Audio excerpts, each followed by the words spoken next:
Far beneath the ocean's cold heart, where sunlight dares not wander, an ancient kingdom glowed with a dim, ghostly blue.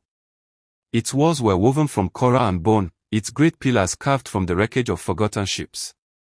The sea moaned softly outside, but within the palace, silence rode like a crown. Upon the throne sat Queen Maritia, the serpent mother, half woman, half sea dragon. Her golden eyes blazed like molten fire beneath the water's still surface. Her long black hair floated in the currents like ink in glass. With a single wave of her jeweled hand, the waters trembled. "Come forth, my daughters," she commanded, her voice echoing through the deep. From the shadows emerged her servants, the mermaids of the abyss, flawless and deadly. From the waist up they were women, dazzling and beautiful. From the waist down, their scaled tails shimmered like living emeralds. They bowed low before the throne, their eyes lowered in reverence. "The time has come," Maritia said.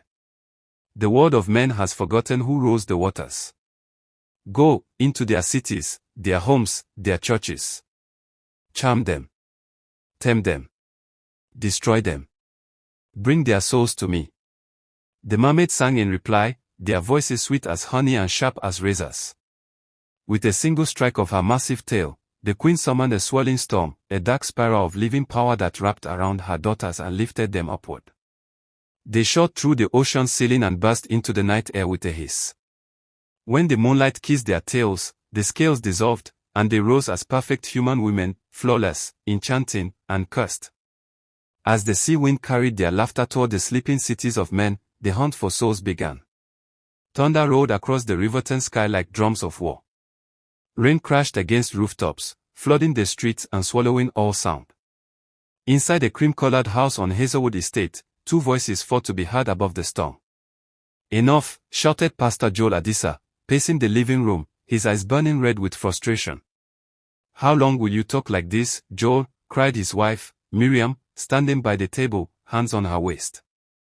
5 years of prayers, 5 years of fasting, and still no child. What kind of God answers silence with silence?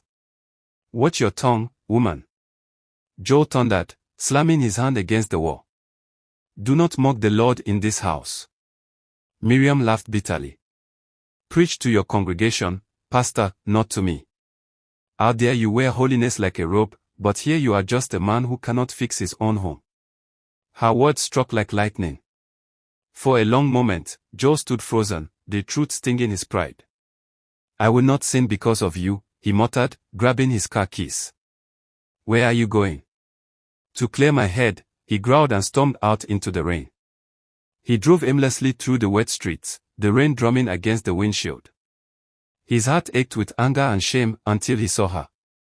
A woman stood alone by the roadside, her gown soaked, her hair clinging to her face. She raised her hand weakly, desperate for help. Something about her shimmered strangely, fragile, beautiful, unreal. Joel's conscience whispered, "Don't stop." But curiosity and weakness drowned the warning. He slowed the car and rolled down his window. "Where are you going?" The woman's voice trembled. "Arden Close, please. I've been waiting for a taxi for an hour." He sighed and unlocked the door. "Get in. I'll drop you off." "Thank you," she said softly, stepping inside. "My name is Solina." "I'm Joel," he replied. The car filled with silence, save for the hum of rain. Her scent, faint vanilla, called through the air like smoke.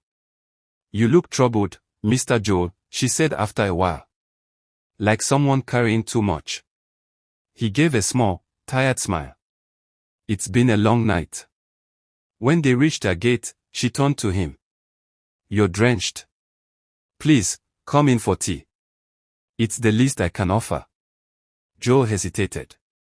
He thought of Miriam, her anger, her sharp words, and felt his chest tighten. Going home meant another fight. "Just tea," he said quietly. Her home glowed warm and golden, smelling of vanilla and rain. She changed clothes and returned in a simple gown that clung to her form like silk. "Please sit," she said with a smile. "You need peace." She sat close, too close. Her voice was soft, her eyes glimmering. "I don't invite strangers," she whispered. "But I saw something in you." "Pain." He chuckled nervously. You're very observant. One can tell, she said, and her hand brushed his cheek. A spark leapt between them. His breath caught. Solina, he whispered. But she silenced him with a kiss. The room melted into heat and shadow. Discipline died beneath the pool of desire. They stumbled toward the bed, until suddenly, she stiffened. Her body jerked once, twice, her eyes rolled back. Solina. Joel cried, panicking. What's happening? She convulsed violently, choking, foam spilling from her mouth, then went still. Joel froze.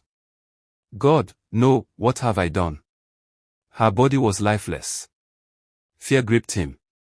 If anyone found out, his church, his name, he was finished. Desperate, he cleaned the corpse, wrapped her in a sheet, and carried her into the storm. He drove deep into the outskirts of Nigeria forest, dumped the body among the bushes, and fled into the night. That night, as he slept beside his unaware wife, the rain whispered on. And from the forest came movement.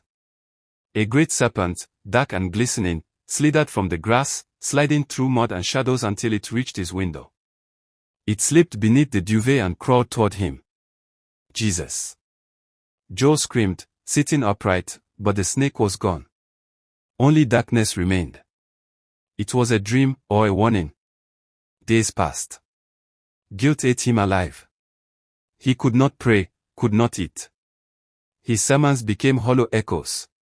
Then one evening, he called his oldest friend, Pastor Tond Hollowell. Tond, I need to see you. Please. It's urgent. They met at a quiet garden in the evening mist. Joel poured everything out, the argument, the woman, her death, the panic, the burial. Tond listened, face grim. Joel, he said slowly, what if she wasn't dead? What if she woke up? Joel froze. No. I checked. She was cold. Tond's eyes darkened. Then we must go back. Tonight. If she's gone, you have a greater problem than you think. Far below the sea, in the kingdom of Queen Maritia, a voice thundered. Solina, she hissed, her serpent's tail coiling. Before her knelt the same woman, radiant and terrible, her eyes glowing faintly. Why did you not finish him? Why return without a soul? Solina bowed her head. My queen. I tried. But as I touched him, something divine, stirred. I lost control. The queen's golden eyes flared. Then you shall finish what you began. His shame will destroy him. Take his peace, his faith, his name, until nothing remains. Yes, my queen, whispered Solina. The queen raised her hand, and a dark tide swept through the waters.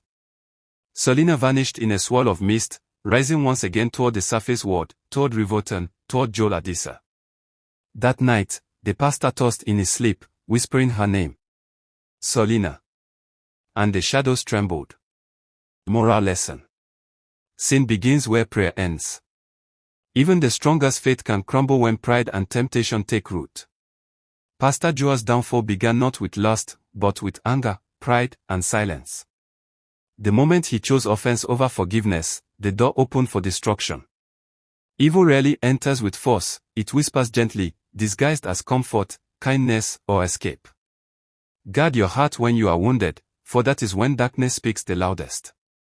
Thanks for watching. Please subscribe to my YouTube channel for more African story.